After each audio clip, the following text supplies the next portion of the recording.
My 6-year-old daughter needed a surgery that could save her life, and my parents told me they could not afford to help.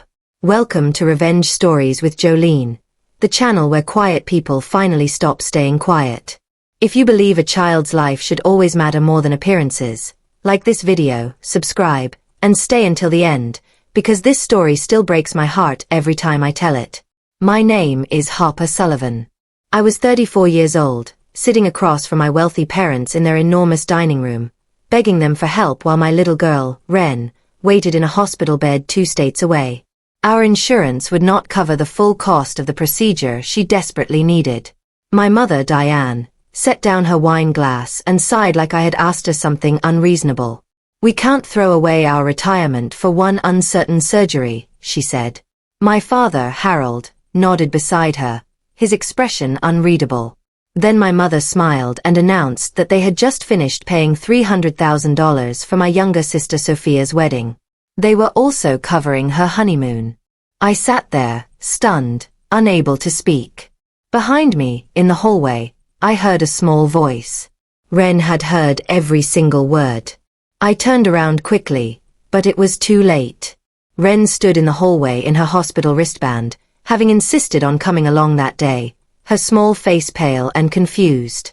That night, back in her hospital room, she looked up at me with tired eyes.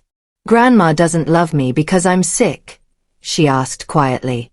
My heart shattered into pieces I never knew existed.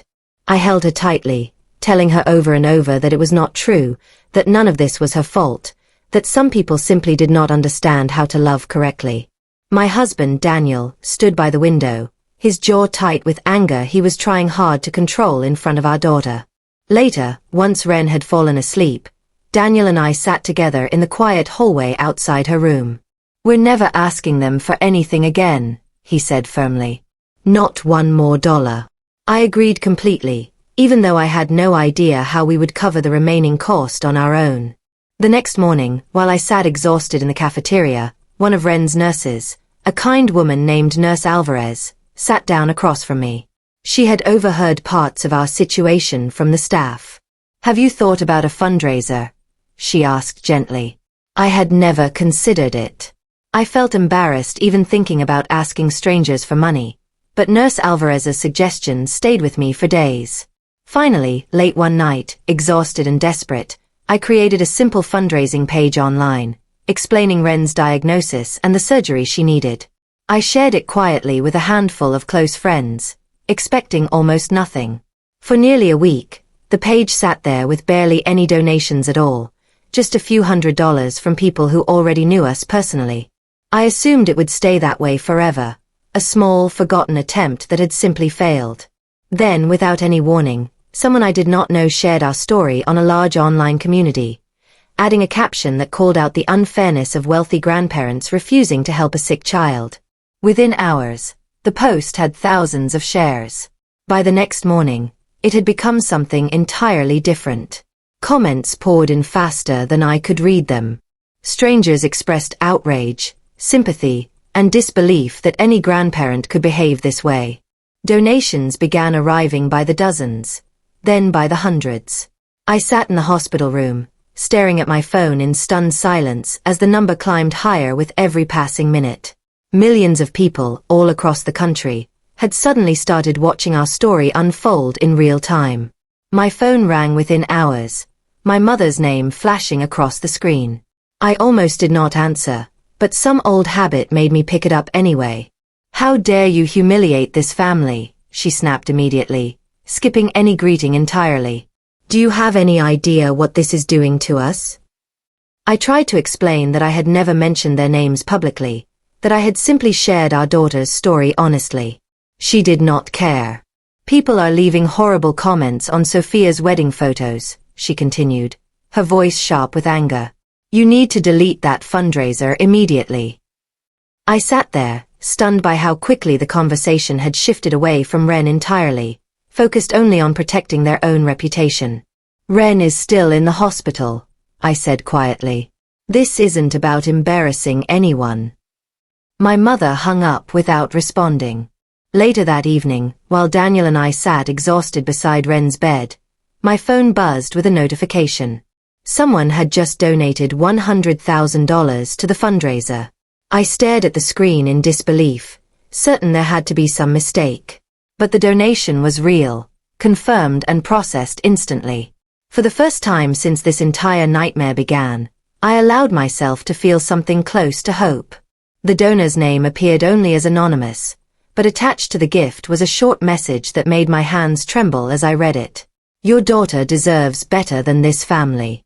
I read it over and over, wondering who had sent it, wondering how much they actually knew about our situation. Within days, internet users had connected pieces of the story together, finding old social media posts from my parents bragging about Sophia's lavish wedding, comparing the dollar amounts publicly to what they had refused to spend on their own granddaughter's surgery. The questions grew louder. People wanted to know how two people who clearly had so much money could refuse to help a sick child while celebrating extravagance just weeks earlier. My parents stayed silent online, but the pressure was clearly building around them. Then, late one evening, my phone rang again. This time, it was Sophia. I almost did not answer, bracing myself for more anger, more excuses, more defense of our parents' decision. Instead, her voice sounded small and uncertain. Harper, she said quietly. Can we talk? Just the two of us. I hesitated for a long moment before finally agreeing. Something in her voice told me this conversation was going to be different from anything we had said to each other in years. Sophia and I met at a quiet coffee shop the next afternoon, away from our parents, away from cameras, away from the noise surrounding our family online. She looked tired, her usual polished appearance replaced with something more vulnerable. I feel terrible about everything, she admitted, twisting her coffee cup nervously between her hands. I really do. I waited, watching her carefully. But I can't say anything publicly, she continued. Mom and Dad would be furious. And honestly, Harper, I like the life they've given me. I don't want to lose that. I felt something cold settle in my chest, listening to my own sister admit, plainly, that comfort mattered more to her than honesty. Ren is fighting for her life, I said quietly. And you're worried about losing your lifestyle? She did not answer directly, which told me everything I needed to know. We parted ways awkwardly, neither of us satisfied, neither of us closer to any real resolution. That evening, as I sat beside Ren's hospital bed scrolling through donation updates, her monitor suddenly began beeping rapidly. Nurses rushed into the room within seconds. Ren's small body had gone still, her breathing shallow and labored. My entire world narrowed down to that single, terrifying moment. The doctors worked quickly, stabilizing Ren within minutes, but the relief I felt was short-lived. Dr. Reyes, the cardiologist overseeing her case, pulled Daniel and me into a private consultation room shortly afterward, her expression serious. Her condition is progressing faster than we initially expected, she explained carefully. We need to move the surgery date up significantly. My stomach dropped completely. How much sooner? I asked, my voice barely steady. Within the next 10 days, Dr. Reyes said. Possibly sooner, depending on how she responds over the next 48 hours. Daniel gripped my hand tightly, both of us trying to absorb the sudden urgency of everything happening around us. Then, almost as an afterthought, the hospital's financial coordinator joined the conversation, explaining gently that moving up the surgery date also meant additional costs we had not originally budgeted for, specialized equipment fees and extended recovery monitoring that insurance would only partially cover. The number she mentioned made my head spin. We were already barely managing to close the gap with donations. Now we needed even more, and we needed it almost immediately. I sat in that small consultation room, exhausted beyond anything I had ever experienced, wondering how much more our family could possibly endure before something finally broke completely. Even with the fundraiser climbing steadily, we remained devastatingly short of what the hospital now required for Ren's accelerated surgery timeline. Daniel and I stayed up late one night, spreadsheets spread across our kitchen table, trying to calculate every possible option remaining to us. We could sell the house, I said quietly, the words feeling impossible even as I spoke them. Daniel did not argue. We both understood there were no other realistic choices left. We contacted a realtor the very next morning, beginning the painful process of preparing our home for a quick sale, packing away years of memories into boxes we barely had time to sort. Then, just as we finished our first conversation with the realtor, my phone rang with an unfamiliar number. I almost let it go to voicemail, assuming it was another reporter following our story online. Instead, a calm, professional voice introduced himself as Mr. Lawson, an attorney representing my late grandfather's estate. I had not heard that name mentioned in years. "I need to speak with you about a trust your grandfather established," he said carefully. "It's regarding something your parents have never disclosed to you." I sat down slowly, gripping the phone tightly. Whatever he was about to tell me felt like it was going to change everything. Mr. Lawson asked to meet in person the following morning, and I arrived at his office exhausted but desperate for answers. He explained carefully that my grandfather had established a private family trust nearly 15 years earlier, well before his passing. "Your parents have been serving as trustees this entire time," he said, "managing the funds according to specific instructions your grandfather left behind." I had never even known this trust existed. "What kind of instructions?" I asked. Mr. Lawson opened a thin folder and slid a copy of the original trust document across the desk toward me. According to the language inside, my grandfather had specifically set aside a significant portion of the trust for medical emergencies involving his future grandchildren, a provision written in clear, deliberate detail. My hands trembled as I read it. This meant money had existed this entire time. Money specifically intended to protect children like Ren during exactly this kind of crisis. Why didn't anyone tell me about this? I asked, my voice barely above a whisper. Mr. Lawson's expression grew more serious. "That," he said quietly, "is exactly what we need to investigate further." For the first time since Ren's diagnosis, I felt something shift inside me, no longer just desperate, but determined to understand what my parents had hidden.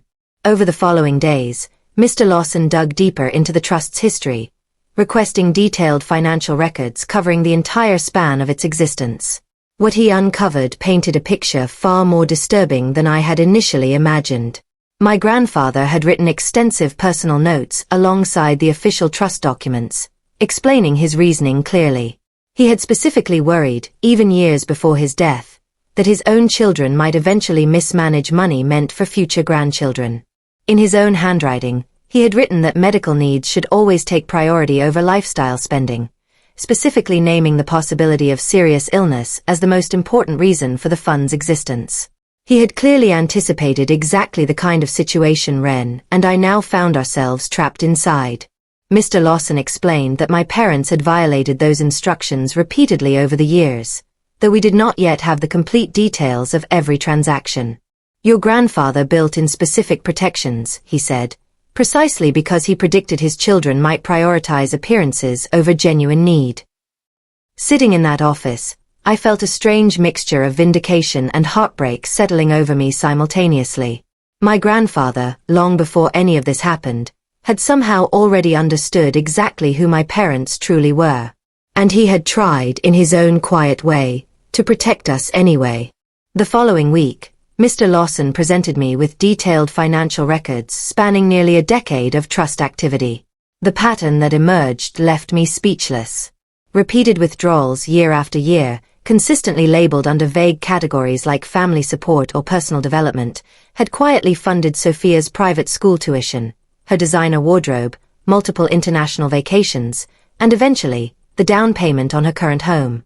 None of these withdrawals had anything to do with medical emergencies. None of them matched my grandfather's clearly written intentions for the fund. "This is theft," I said quietly, staring at the printed pages spread across Mr. Lawson's desk. "They stole from a fund meant to protect children like Ren." Mr. Lawson nodded gravely. "Legally speaking," he said, "you have grounds to formally challenge their handling of this trust. Given the severity and consistency of these violations, you could potentially recover significant funds, possibly even remove them as trustees entirely." I sat there for a long moment, absorbing everything he had just explained. This was no longer simply about hurt feelings or unfair treatment during a family crisis. This was about years of deliberate, calculated dishonesty, hidden carefully behind polished smiles and lavish parties. "I want to move forward," I told him firmly. "Whatever it takes." For Ren, there was no other choice. Word of the legal investigation reached my parents faster than I expected. My father called late that same evening, his voice low and threatening in a way I had rarely heard from him before. "If you go through with this," he said, "we will cut you out of everything completely. No inheritance, no relationship, nothing. You will no longer exist in this family." I sat quietly, listening to threats that once would have terrified me into silence. Instead, something inside me had already changed. "I don't care anymore," I said calmly. "I stopped caring the moment you chose Sophia's honeymoon over my daughter's surgery." He hung up without responding, the silence afterward feeling oddly peaceful compared to the chaos surrounding our family for weeks. Daniel found me sitting alone in the kitchen, staring at my phone. "How do you feel?" he asked gently. I thought about it honestly before answering. "Free," I said finally. For the first time in years, I actually feel free. There was no version of this fight that would end without permanent damage to my relationship with my parents. But staying silent, protecting their reputation while my daughter suffered, was no longer something I was willing to sacrifice for anyone. Ren's life mattered more than their approval ever could. Within days, the online attention surrounding our story intensified dramatically, fueled partly by curious internet users digging deeper into my parents' public history. Old social media posts resurfaced, showing extravagant vacations, luxury car purchases, and lavish parties spanning years, all carefully time-stamped alongside posts where my parents publicly praised themselves for their generosity and family values. The contrast felt impossible to ignore once people started connecting the timeline clearly. Local news outlets picked up the story shortly afterward, framing it as a powerful example of generational wealth hiding deep family dysfunction beneath a polished surface. My father's business, a mid-sized financial consulting firm he had built over several decades, began experiencing unexpected consequences almost immediately. Several long-time clients quietly withdrew their accounts, citing concerns about trustworthiness and personal character. One particularly damaging comment, shared widely online, simply read, "If he can't be trusted to help his own sick granddaughter, why would I trust him with my retirement savings?" The business consequences clearly rattled my father in ways our personal conflict never had. For years, his entire identity had been built around appearing successful and trustworthy within his professional community. Watching that carefully constructed reputation crumble publicly, piece by piece, felt like a strange kind of justice neither Daniel nor I had specifically sought, but one that arrived regardless. Sophia's situation deteriorated just as quickly, though in a slightly different way. Several wedding sponsors and vendors who had previously celebrated being associated with her glamorous lifestyle began quietly distancing themselves once the controversy surrounding our family reached wider public attention. A luxury bridal boutique that had once featured her wedding photos prominently on their website removed every image without explanation. Brand partnerships she relied on for sponsored content income disappeared almost overnight. The polished, picture-perfect lifestyle she had built so carefully began collapsing under the weight of public scrutiny none of us had specifically intended to create. Late one evening, while Daniel and I prepared dinner at home, our doorbell rang unexpectedly. I opened the door to find Sophia standing there, mascara streaked down her face, her composure completely gone. "Everything is falling apart," she said, her voice breaking. "I don't know what to do anymore." I hesitated, uncertain whether to feel sympathy or frustration after everything that had happened. But she looked genuinely broken, nothing like the confident, dismissive sister who had refused to support me weeks earlier. I stepped aside silently, allowing her into our home. Whatever she needed to say, I sensed it was finally going to be the truth, the real truth, something neither of us had been honest about for years. Sophia sat at our kitchen table, wrapping her hands around a cup of tea she never actually drank. "They've been doing this our entire lives," she admitted quietly. "Comparing us. Making us compete for their approval since we were kids." I listened carefully, surprised by how openly she was finally speaking. They always made me feel like I had to be perfect, she continued. Pretty, successful, impressive. And they made you feel like whatever you did was never quite enough, no matter how hard you tried. Tears filled her eyes as she spoke. I think part of me always resented you, she admitted, because they expected so much from you emotionally, while expecting everything visually from me. I didn't realize how unfair that was to both of us until everything fell apart publicly. For the first time in years, I felt something soften slightly toward my sister, recognizing that she too had been shaped and manipulated by the same toxic expectations, just in a different direction. Before I could respond fully, my phone rang loudly, interrupting the moment completely. It was my mother, her voice frantic and breathless. Your father collapsed, she said quickly. We're at the hospital. Hopper, please, we need you here immediately. Sophia and I stared at each other in stunned silence. We rushed to the hospital together, Sophia and I, leaving our personal conflict temporarily forgotten in the face of this sudden emergency. Doctors explained that my father had suffered a serious cardiac complication requiring immediate surgery, but a dangerous obstacle stood in their way. He needed a specific rare blood type for the procedure to proceed safely, and the hospital's available supply was critically low. A nurse approached our family quietly, asking if any of us had ever been tested for compatibility. I had, years earlier, during a routine donation drive at work. When the results came back less than an hour later, the attending physician looked directly at me with an expression of cautious relief. You're a match, she said. One of the only ones we've found so far. I stood there, absorbing the strange, almost impossible irony of the situation. The same parents who had refused to help save my daughter's life were now depending entirely on me to help save theirs. Daniel squeezed my hand gently, his expression unreadable. What do you want to do? He asked quietly, leaving the decision entirely in my hands. I thought about Ren, about every painful moment our family had endured these past several weeks. Then I thought about something deeper, something I needed to understand fully about myself before answering. I sat alone for several minutes in the hospital chapel, trying to sort through everything happening inside me. Anger. Hurt. Years of feeling unseen and unimportant compared to my sister. But beneath all of it, something steadier remained. I was not the kind of person who could let someone suffer simply because they had failed to extend the same compassion toward me. That choice belonged to them, not to me. I returned to the waiting room and told the doctors I was willing to donate. The procedure moved quickly after that, my father stabilizing within hours once the transfusion was complete. Later that evening, while he rested in recovery, my mother found me sitting quietly in the hallway outside his room. She looked smaller somehow, stripped completely of the polished confidence she usually carried. Thank you, she said quietly, for helping him after everything. I studied her carefully, searching for any sign of genuine understanding behind her words.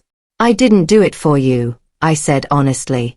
I did it because it was the right thing to do.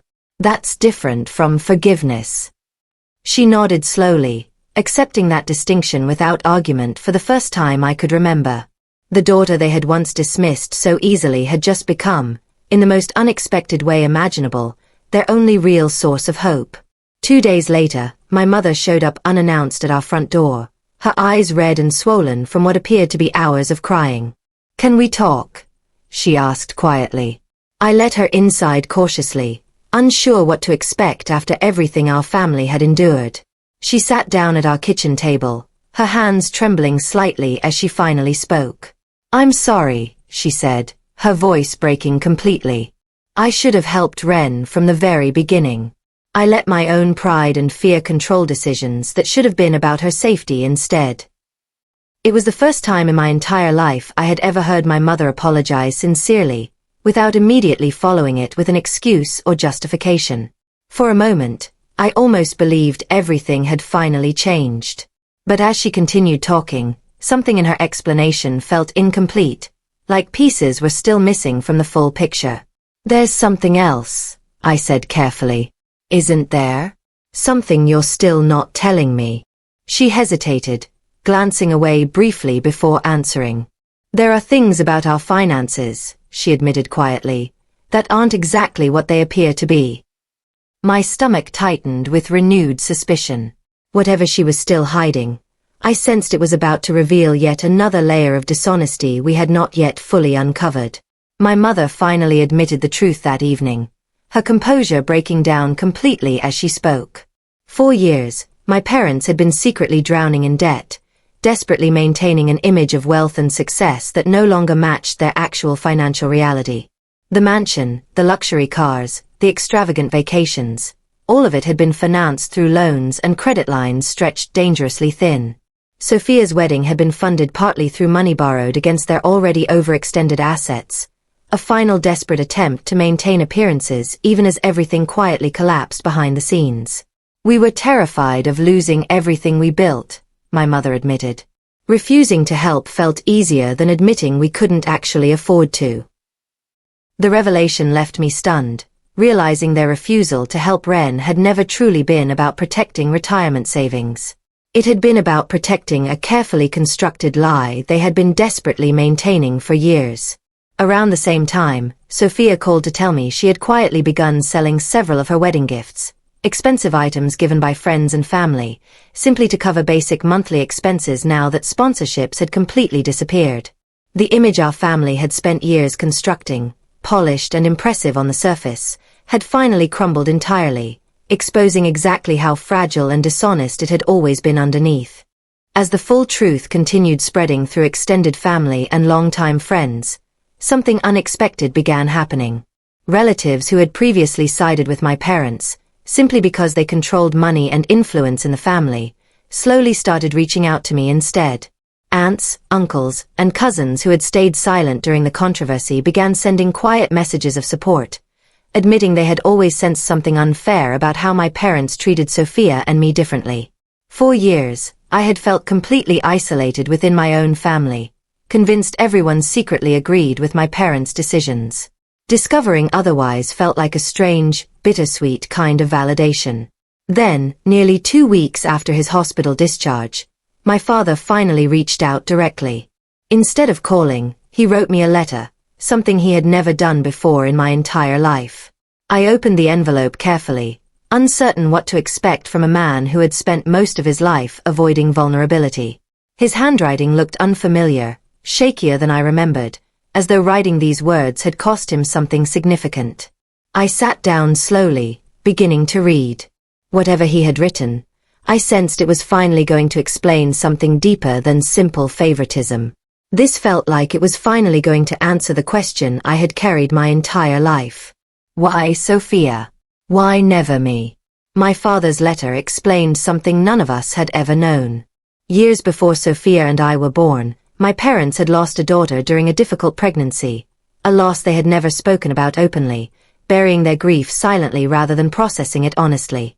When Sophia was born years later, healthy and thriving, my father admitted he had transferred an unhealthy amount of fear and protective obsession onto her, terrified of losing another daughter the same way. That fear, left unexamined for decades, had slowly twisted into favoritism neither of my parents had ever consciously intended to create.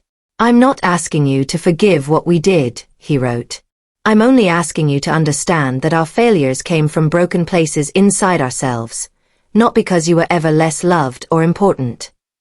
Reading those words, I felt something complicated shift inside me, grief and understanding tangled together with lingering anger that refused to disappear completely.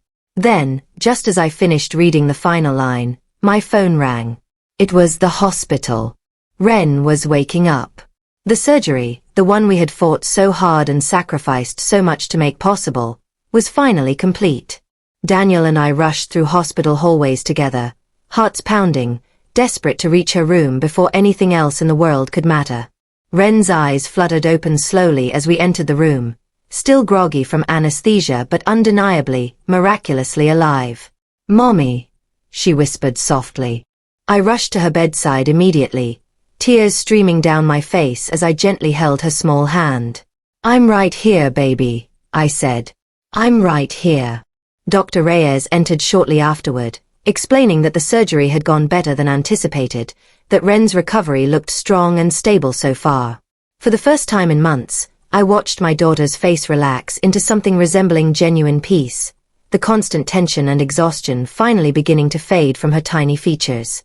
Daniel stood beside me, gripping my shoulder tightly, both of us overwhelmed with relief neither of us could fully express in words.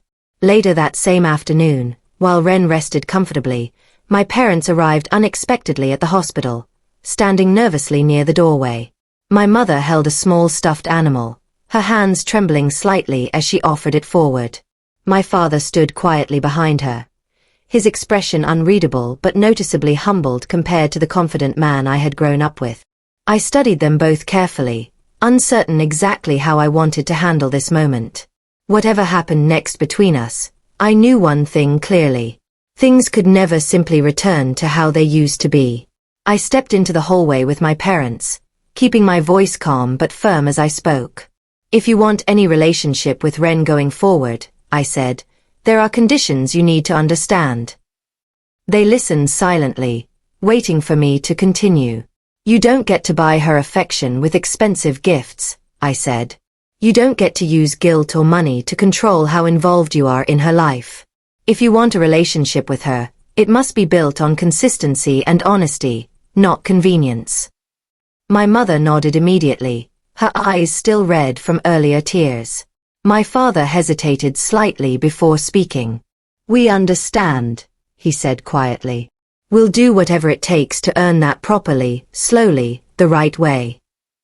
I studied them both carefully, searching for any sign of insincerity. Instead, I found something that looked, for the first time in years, like genuine humility.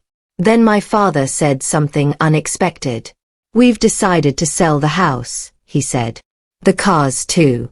Everything that doesn't actually matter. I stared at him, surprised by how serious he sounded. We want to rebuild this family the right way, my mother added quietly. Even if it takes years to earn back any real trust. For the first time, I allowed myself to believe they might actually mean it. Over the following months, my parents followed through on everything they had promised. They sold their oversized mansion, downsizing into a modest home barely a fraction of its size. They liquidated luxury cars, jewelry, and various investments built entirely around maintaining appearances rather than genuine financial security. Slowly, carefully, they began rebuilding relationships across the family, attending therapy sessions, reaching out individually to relatives they had hurt or manipulated over the years, accepting accountability without excuses. Sophia, too, began rebuilding her own life from scratch, finding a steady job for the first time, learning to manage her own finances honestly instead of depending entirely on appearances and other people's money. It was not a perfect transformation. Old patterns occasionally resurfaced, awkward moments still happened during family gatherings, but the effort felt genuinely different from anything we had experienced before. One evening, several months later, our entire family gathered together for dinner, something none of us could have imagined happening just months earlier. Ren, fully recovered and full of energy again, sat happily between her grandparents, completely unaware of how close she had once come to losing this simple, ordinary moment entirely. At one point during dinner, she looked around the table thoughtfully, then said something that instantly silenced every conversation happening around her. Everyone turned toward her, waiting. Family is the people who help when you're scared, Ren said simply, looking around the table with the innocent clarity only a child can express. The room fell completely silent. My mother's eyes filled with tears immediately. My father looked down at his plate, visibly moved. Even Sophia, usually so composed, wiped quietly at her own eyes. I sat there, absorbing the simple truth my daughter had just spoken, something the rest of us had spent months struggling to fully understand. This entire experience was never really about revenge or punishment. It was about refusing to let people who claimed to love us define our worth through money or appearances. The same parents who had once refused to save my daughter's life had learned, through painful public consequences, that genuine love is never proven by extravagant spending or curated images. It is proven by who shows up when life hangs in the balance, when fear feels overwhelming, when nothing else matters except whether your loved one is safe. For the first time in my life, sitting at that table surrounded by people slowly learning to be honest with each other, I stopped chasing anyone's approval. I had already found everything that truly mattered. If this story moved you, like, subscribe, and tell me below what you would have done in my place.